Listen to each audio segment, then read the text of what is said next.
First of all, I wanted to tell you that I'm really delighted to welcome you for this new episode of a series which is dedicated to PES Reform. Maybe some of you were already there last time. We had a kickoff meeting in January. Today is the first short thematic episode, and we'll have other ones from this month to June, always short and thematic topics and discussions. And for the organization, I wanted to thank warmly Theodora, but I don't know if she's with us today, from OECD, Elisa from DG Reform, Thierry from WAPES, who is with us today, and Jean-Pierre, my colleague, because we are working all together very closely to organize this series, hoping you will find it interesting and they will meet your needs. And of course, I have to thank warmly Julian from the Austrian PES, who is with us today.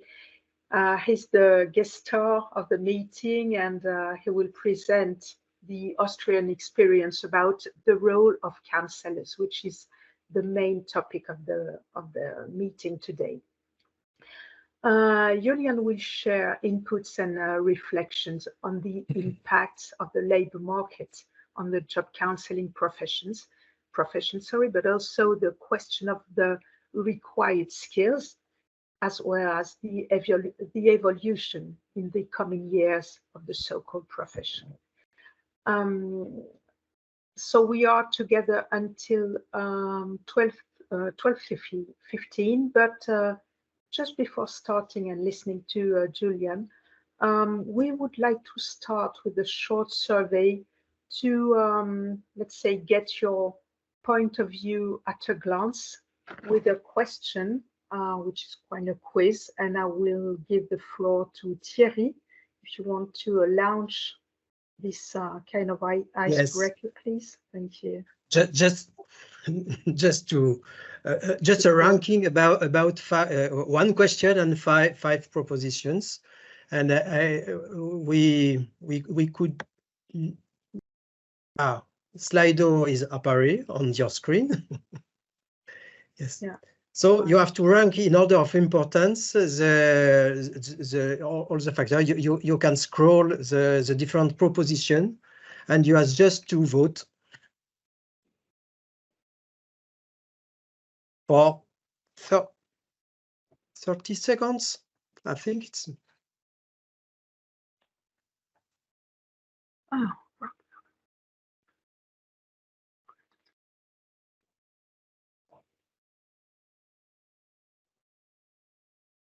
Okay. And don't forget to send your answers at the end. And you can see on.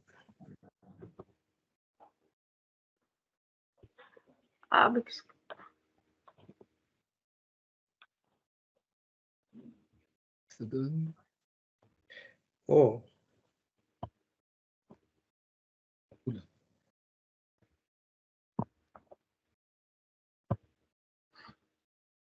Oh, everybody vote?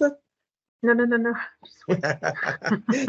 probably we all pressed just the first button and voted for the first number. Okay.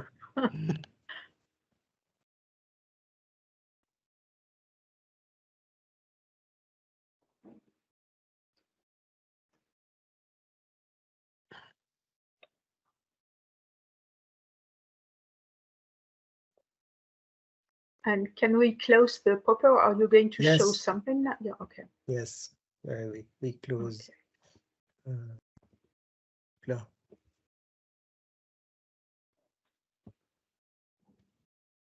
Close voting here.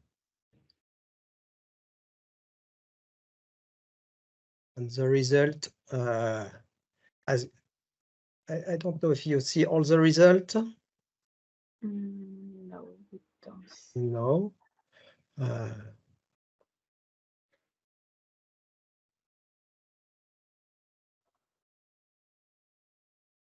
if you scroll, you can see the result of everybody, because we have 21 answers, and I will comment because I have some difficulties to have a large screen with the result. For the next one, I will.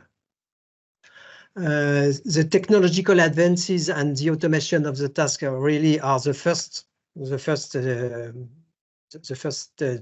topic where you vote on, and it's after all the change in the labor market, the increased demands of professional skills and qualification, and the geographic change, and at the end, the change in the public policies and employment support chain.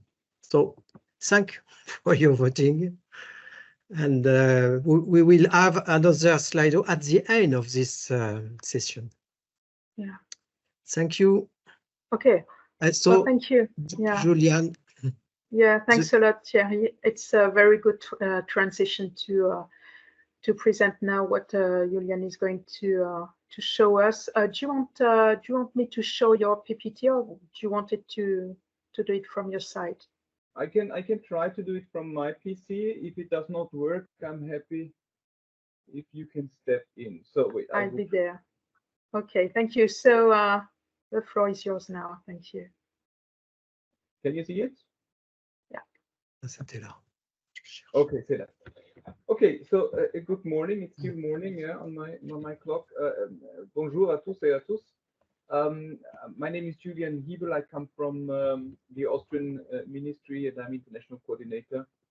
And I'm happy to share some thoughts and some impressions from our councillor to this meeting. So, looking at the slide results, this is not a big surprise to me, because it very much corresponds to the insights and the views that I have received from my colleagues. Before I start, I already just said it's the views of my colleagues. I'm not a councillor myself. We are in the central office, as many of you, I would assume. So we talk about the colleagues and the work environment of our colleagues. So what I did in order to prepare for this meeting, of course, I asked them, what is your biggest challenges and what do you consider as your biggest challenges? And I, out of all the answers, I picked the three most interesting, or those that sounded most interesting, or seemed most interesting to me. And I would like to start with a first one that I called the paradigm of a well-performing labor market, because this is something that surprised me at the very beginning, but at the end you will see it's crystal clear what they meant. So if you had asked me as a non-councillor, which situation is more difficult or challenging for a councillor? Is it when the labor market performs well, or is it when the labor market is in challenging times? I would have immediately answered, well, in challenging times, because yeah, can you hear me? With you. Yes, Julian, could you put your screen in full yeah. screen your presentation? It could be better. It is in full screen on my. Not for us. Okay, then let's do it again. Yes, when you share your screen, you have to choose really the full screen.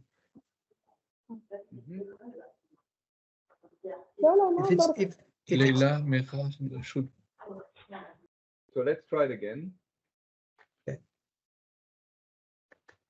Sandrine, if you speak, I cannot hear you because you are muted. Okay, excuse me. I was trying to say something. Could the participants close their mics, please? Yeah. Thank you. Do you see it now in full screen? No. No, but it's quite fine actually. It's okay. It's quite fine. Yeah, okay. yeah. I'm sorry. I tried to put it in full screen, but I don't. Okay. Thank you. Okay. It's okay. Thank you. Okay, so you see it. Okay, so then back to the first one. So if you had asked me which situation is more challenging for a councillor, is it when you have economically prosperous or good times, or if you have economically challenging times? I would have initially and automatically said, well, in difficult times, because you have more customers to service, or more clients to service. But they told me, no, actually it's the opposite. And why is this the case? They said we always had a certain number of clients. Our stock, this is always around, depends a bit, about 400 to 500 clients, and this does not change. Yeah? But when you have a very demanding, challenging labor market, you have a very heterogeneous client base. So you have those clients that are easy to service, and you have those clients that are a bit more difficult to service. Yeah. But it's very heterogeneous. It changes when the labor market performs quite well, because then the remaining clients in your stock are those who are very difficult to place, those who have multiple barriers, those who are on the register for a very long time, and those are very with a long distance to the labor market. And these are actually the most difficult to service. Sometimes they also have very negative, experience with the PES. Sometimes you even know that it will be very, very difficult to place them into the labor market. So the situation can be very challenging also for the counselors in this regard, because your stock is the most difficult to place. So that's the first one, and that is actually the situation now, since the labor market or the economy is still quite good, and the labor market performs quite well. The PES counselors in Austria are confronted with a client base that is more on the difficult side to be placed. So that's the first one. The second one, I try to change this. The second one is obviously related to the topics we had in Slido. It's the digital transformation. When you look at our software applications that the counselors work for, so to do placement, segmentations, matching, most of the softwares exist since the 80s. Yeah. So when you look at the user interfaces, you have the impression you are working here with Windows 3.11 or something, or Windows 95. So very old style, but the counselors are familiar with this. Since the pandemic, since 2 or 3 years, we have a new IT provider, and the pandemic kind of taught us that we have to invest more in our IT systems. We are releasing, I would say, in a 6-month rhythm or in a 1-year rhythm, new IT software tools, which means the counselors, they have to adapt to these ones. And not only that these are a new software tools, that's also very complex software tools. So they very much integrate and interfere into the daily work of our counselors. And on top, they are connected with still the old software. So we are in a kind of transition phase where the counselors have to use both of them. This may last another 3 to 4 to 5 years or something, but within this transition period, it's difficult for the counselors to get to know to the software, to get trained to this, and to get used to this, and to also use it. As I already mentioned, it's also rather difficult and complex software to be used, for example, algorithms, so AI. So you also are forced, as an obliged, as a counselor, to understand this software, not only how to use it, but to also, to a certain extent at least, understand how it works and what is behind this. So in cases you have difficulty with it. And this leads us to the third challenge. Click the slide. I call it rapidly changing information base. The counselors told me that for many, many years, they had the impression that their work was very stable. So we had the information base, but it didn't change so much for them. Yeah, so the work profile was rather stable, as I said. But now with all these new technologies coming in, with all this rapidly changing information, so for example, with all these new skills that we are now defining instead of their certificates, how we match, with all these ideas of new jobs emerging in the sector of digitalization and the green economy, that's something that the counselors need to take into account, because they have to extend their knowledge base themselves. So they not only have to be trained in the software that we're releasing, but on top they have to be also trained and re-skills in the sense of lifelong learning. But as we all know, lifelong learning is a nice kind of concept, but it's very difficult to be fulfilled in many of our countries.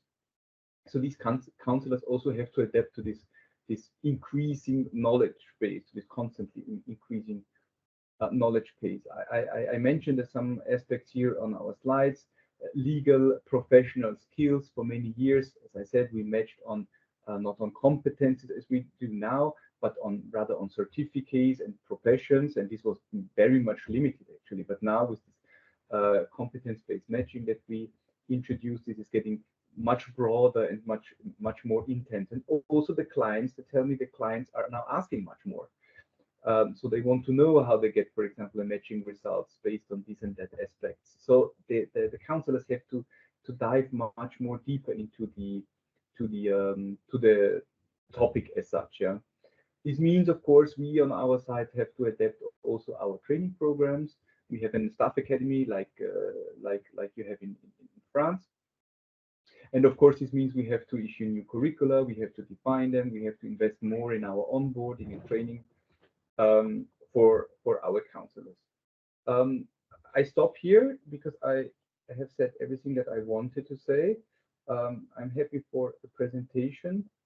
I'm a discussion now, sorry. Okay. Closing my presentation. I hope it works. Okay, well, thank you. It was short, but you showed the essential aspects of your what you call the current challenges. I assume that these issues and sorry. Oh, I thought you were saying something. Yeah.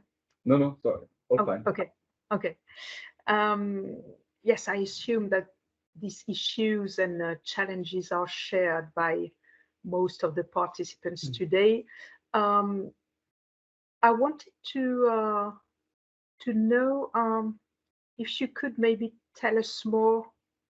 What did you do in terms of solutions? What was the easiest thing to implement, or versus what was more difficult? Because adapting skills, professions, behavior too is not an easy thing. So could you just give us concrete examples of what you did to help counselors on the ground? Yeah, I mean, I think in terms of the introducing new tools and new softwares, I think it's easy to first, if it's possible, to already incentivize or allow that counselors themselves, so the practitioners, are included in the process of setting up this software. So they have a kind of testing, and they say in a small piloting group, for example, how they would consider, the user interfaces in the interconnection. This, of course, corresponds to a very thoroughly thought through piloting phase of this IT tool. So we have no mass rollout, but before we have a kind of piloting and rollout in some regions and some areas. And then what we did, especially with the latest iterations of our softwares, it was not at the beginning mandatory to use this software. But we had this kind of transition period where we said, counselors, you may use them, but there is no obligation so far to use them, and to leave a certain half a year, 1 year time slot in order to allow for the best adaptation for the counselors for this. However, I mean, we are issuing these tools or these softwares with the objective to have them in place mandatorily. Yeah, that's for sure. So I mean, it was clear from the very beginning we will introduce them, but we leave them enough space, or what we believe at least is enough space, and also with this feedback loop and ask and back and forth to allow for commenting for the counselors. This was sure. Of course, we also offer, I think, sufficient or enough training possibility through our academy, both in terms of in-person training, but also online training. But this is more on a technological side. What is difficult, what I maybe did not mention, is how it is perceived more psychologically. Yeah, we had the case in this algorithm that we tried to introduce several years, where the High Court stopped us for the moment. There we had an issue that we think we lacked a bit of positive campaigning because we received a lot of negative feedback from the councillors themselves. And why was this the case? Because the councillors somehow had the impression that they are going to be replaced by this algorithm, by these artificial intelligence machines. So it was from the very beginning, we always said in our campaigns, well, it's the councillors who take the final decision. But it was difficult for them because whenever they had to take a final decision, and especially in those cases where they had to overrule the segmentation proposal of the algorithm, they had to justify. And of course, this puts a lot of pressure on the councillors. So they felt a bit uncomfortable with the situation, and maybe so in a retrospective, we should have invested more in terms of PR and teaching opportunities here. Yeah? What is difficult, we cannot stop training them, or we cannot reduce the emerging knowledge base. The only thing that we can do is to incentivize for continuous training. Of course, I already mentioned that's a bit the lifelong learning approach. However, also what I said, we are not the best in terms of lifelong learning, not the AMS, but Austria as a whole. So it's all nice concepts, but people do not seem to be so comfortable with this constant obligation, or they feel it as an obligation to train themselves and upskill them, even if that's what the councillors tell the job seekers to do so. Yeah. What I have forgotten to mention maybe also, this is now the situation of the councillors for job seekers. We also, of course, have the councillors for employers. There the situation is a bit diverse and it's a bit different, of course, but I think the main focus is on the councillors for the job seekers. Yeah. What we also maybe see more now, but this has other effects. We see that we have to recruit more staff, but not more in terms of the quantity, but more because the councillors are leaving the public employment service more often now. So there is more people leaving for various reasons. I mean, it's not only in the public employment service. I heard this also from the city council of Vienna, where they issue the social benefits, and there they tell, sorry, it's a super tough job, and it's psychologically it's very tough for us, and that's why especially young people, maybe they have different expectations from the job profiles, and they're leaving more quickly now. But this is also in conjunction maybe with the idea of this lifetime, work binding to one institution. Also, they are not civil servants any longer, but they have new contracts, even if they earn more at the beginning, but they are not so super stable as they used to be. So this is a bit of a changing. This goes a bit along with this change of this environment of the public administration. Okay, well, thank you for this very comprehensive response. You gave us a lot of very, very important information and elements, but maybe I open the discussions. But of course, now all the participants are free to ask something. Yes, we have a question from Stevens from Ireland in the chat. Okay, so Stephen, would you like to ask your question to Julian? Thank you very much, Julian. Thank you for your presentation. It was very informative. I think you kind of addressed some of the issue around training and stuff like that, but I was just wondering, was there much resistance from your current cohort of counsellors to use these digital tools in particular?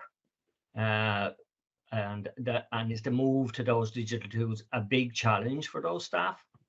And then the last question is just how much of your service is contracted out in Austria? Are you is the state employing your counsellors, or are they contracted out, or is it a mix of both?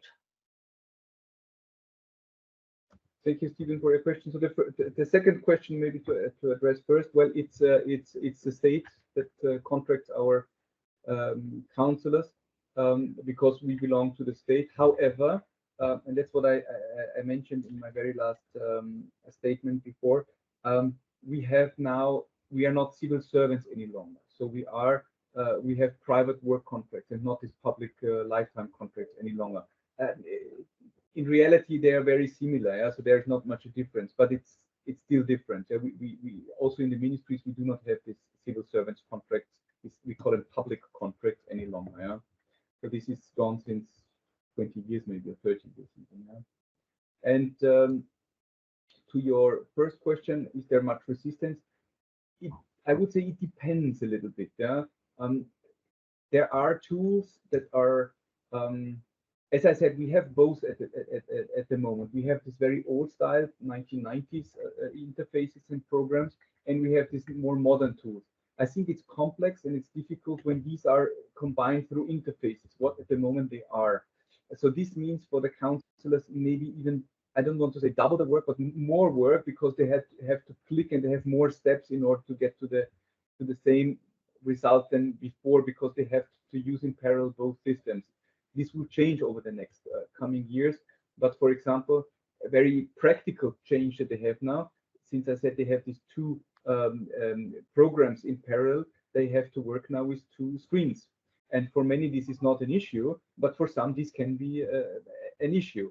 I wouldn't say that they complain about, I mean, internally, maybe yes, but you know, it's always a question of maybe generation of the personal, you know, attitude towards new applications, towards a changing environment.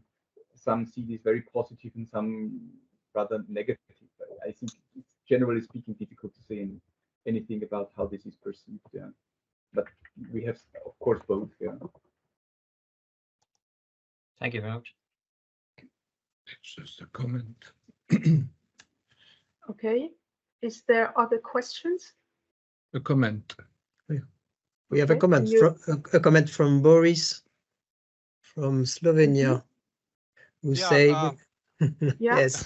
Yes, I just thought that those are just tools, and that we can be more productive, because you don't have to have everything in your heads regarding new laws, new regularities, and everything. So if you just type something, you get a structured result. So you get what you need, not 80% of information that you don't need. And if you can use this, and if those also our people can use this, then it's much easier. It's not something that will replace them, but will help them to get what they need in seconds, not in minutes. Or if you then you have to say, okay, call tomorrow or something like that. Just a remark. Well, thank you. I fully agree to what you said, because this is something I noted while Julian was talking. That's the complementary role between counselors on the one side and AI on the other side, and digital in a broad range. It's not, and we had the same reaction in France with the increasing role and more digital services. Counselors were afraid that they would be replaced by AI algorithms and so on. And that was not the case, but that we had a strong, convincing communication plan to show and demonstrate that it's complementary. But you are right, Boris, it's something very important to underline for all the PES. And we used to say in France that with with digitalization, you can go faster, but with the counselor, you dive deeper into the relation. So it's not there is no reason to be afraid of, but it's very important to explain it to the staff and show and demonstrate that it can be useful, because as you said, of course, there are more and more information to know, to grasp, and to deliver to the users. But a counselor, a single person, cannot have everything in the head. So the digital services are very useful. And by the way, this is the topic of the new episode that we will have early April, but I will give you more information at the end of this meeting. Okay, more questions, reactions, don't hesitate. It's a very lively meeting, and so please take the floor.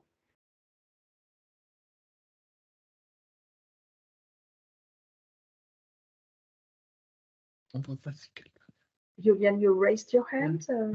Yeah. Yeah. Just to comment also on this, I think to predict the future of the counsellor's job is super difficult today. Yeah? Not only for the counsellors, but for all of our jobs. It's very certain that the AI, artificial intelligence, will have a huge impact. Yeah, I think that's, there is no discussion or no doubt any longer. If you ask me personally, I wouldn't be so. I think that's really a big revolution now. Yeah, I wouldn't be surprised in 15 years' time if counsellors will be more or less replaced.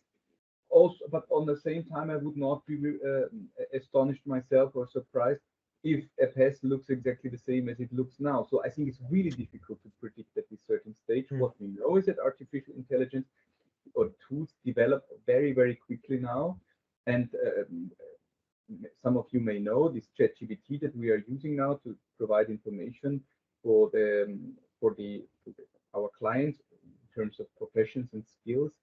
I mean, only if you see the development of this tool, which is strictly speaking not even AI or very complex AI, you can only imagine how this will evolve in the next forthcoming years. And I would assume that in 5 years' time, we will to a certain extent laugh about the quality of AI and ChatGPT of today, because we will say, listen, this is super old style. Yeah, just think of the development of smartphone and computers. Yeah, 5 years later with the tablet, that was really, very, very superficial and very basic. But again, yeah, difficult to predict today how the profiles will look like.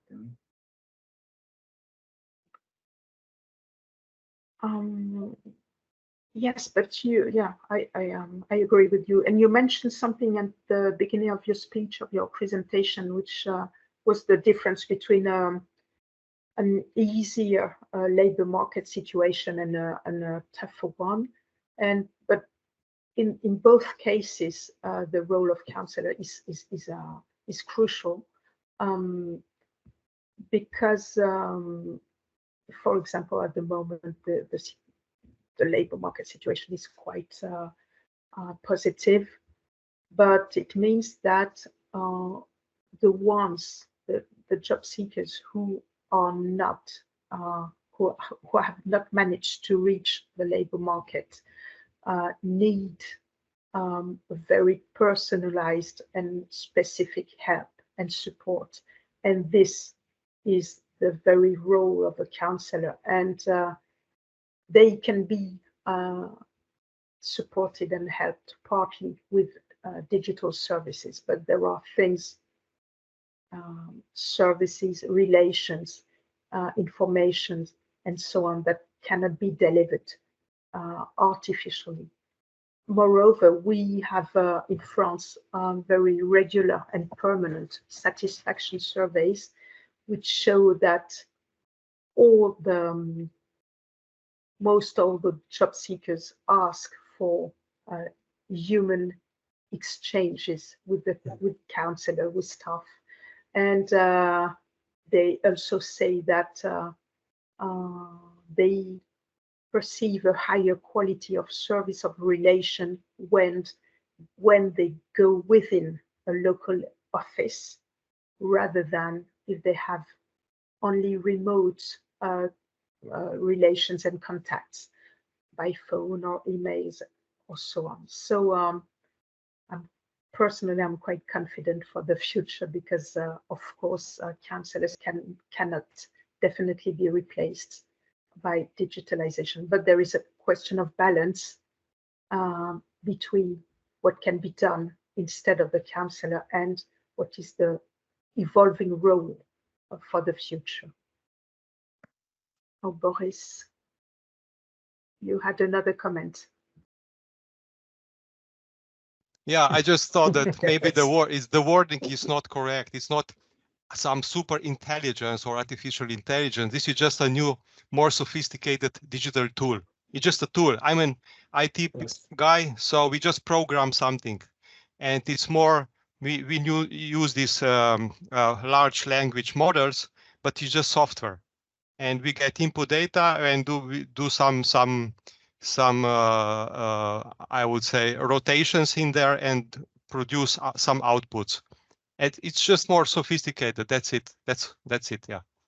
And but maybe this intelligence. What is intelligence? This is a philosophical question, right? Yeah. And this is scary. Yeah. Yeah. Unfortunately, we don't have time enough to talk about these philosophical questions. Okay. Do someone have a last question or reaction or comment? Or no, not really. Okay. We could do the second slide. Yeah. And perhaps we could have some question after. I will launch it. Okay. Just a few moments. So our new question is of the following skills, but because we speak of different skills for the advisors, for the counselor, and you have to do the same. With five propositions: digital skills and mastery of technological tools, ability to develop personalized solutions for job seekers, individual counseling and support skills, and ability to develop consultancy services for the companies, or project management and teamwork skills. So you could rank this proposition.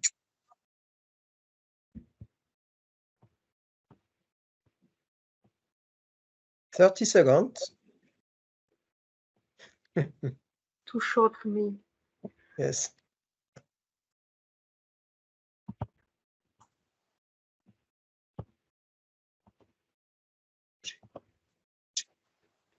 Okay.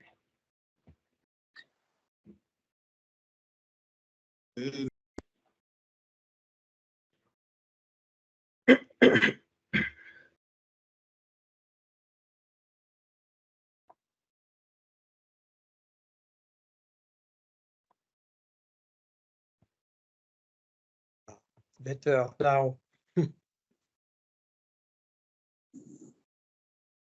I will close the voting in 2 seconds. Hello. Hello. Yes. Yes, good morning to Morning. all. Yes, I'm very proud to participate to the event. It's my first time. I have many problems of listening. Okay. And, but have you been able to hear us from the beginning?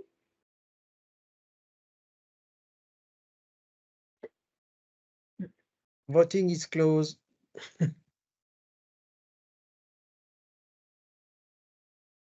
And can you show the general findings and results, or? Yes. Yeah. Okay. So close. Yeah. I think you one participant is ranking. Close voting. I think you could see on your screen the result in large screen. No. No. Not No? from my side. Yes. Maybe. Yes. Okay. Okay. Lucky you are. I can't. Okay. Because I share my screen with the voting result. Okay. So Il y a un monsieur qui nous entend. yes, if you want to do some comment about. I can't see the results. Could you please, Thierry, just comment them, because I can't see anything. Comment, yes. Just as the results usual, of the ranking. Yes, the first skills are digital skills and mastery of technological tools. It's what we say during these sessions. And just before, the ability to develop personally the solutions for job seekers, and after individual counseling and support skills, and two main skills about all how to manage relationship with our job seekers.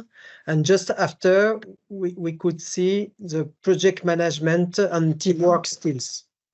And what I saw, it's where we have not a lot of result about ability to develop consultancy service and companies.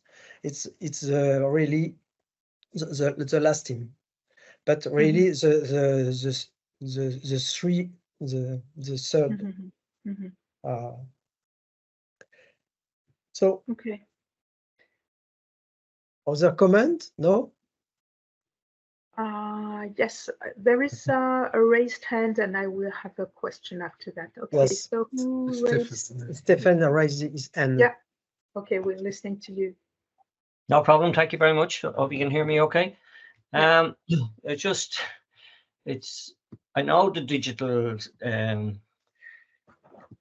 digitalization, if you like, we can't stop that train coming and increasing in importance. But I just want to go back to what you said yourself, Cedrine, the fact that, okay, digital skills might allow us to do things faster, but that the counsellor will be able to delve deeper. And I'd just be very concerned that, you know, the skills of the counsellor are lost in any way. That, you know, that to see it in third place, I'm a bit surprised. I thought people would have always said, well, you got to start with somebody with really good skills, especially in a one-to-one situation where you are dealing with the most vulnerable and the most distant from the labour market. And I think the role of the counsellor in those situations cannot be underestimated. So just a bit surprised. Ditto to what you said, because I wrote it in number 1 too. Thank you, Susan. Okay. Just a few minutes left before the end of the meeting. Do you have other questions or comments? No. Thierry, I just wanted to ask you if it would be possible to share the results of these 2 polls, maybe in the WAPES community or something. Yeah. Yes. Okay. As well as Julian's PPT, so that you can have the slides that he showed. Okay. Thank you. And this session is recorded, so. Is it? Okay. I do not remember. The result could be published. Okay, so this is, I'm afraid this is the end of the meeting. So if there is no more comments or questions, I wanted to thank you, Julian, for your very interesting intervention. There is something I didn't highlight, but which is the active role, the counsellor active role, and as a full part of the solution process, which is very important. And you mentioned it at the beginning of your speech, as well as what we said, the discussion we had about the complementary role between the counsellors on the one side and the AI on the other side. And there is also something else that you talked about, which is the question of attractiveness of the PES as an employer, which is very important. But maybe we'll have the opportunity to talk a bit deeper about this in the further episodes. Thank you warmly to all of you. As we said, all the documents and results of the poll will be accessible and shared via WAPES community. There is, as I said, a next meeting, which will be on April the 2nd. I don't know if you have received the connection link or not, but Thierry or someone from WAPES will be able to do it. And this next meeting will be devoted to digitalization of PES services, which will be the logical following discussion of what we had today. So we really look forward to seeing you there, and thank you again. And I will say bon appetit. Thank you. Have a nice day to all of you. Bye-bye. Bye. Bye. Ciao, Bye-bye. thank you all. Ciao. Bye. Bye-bye.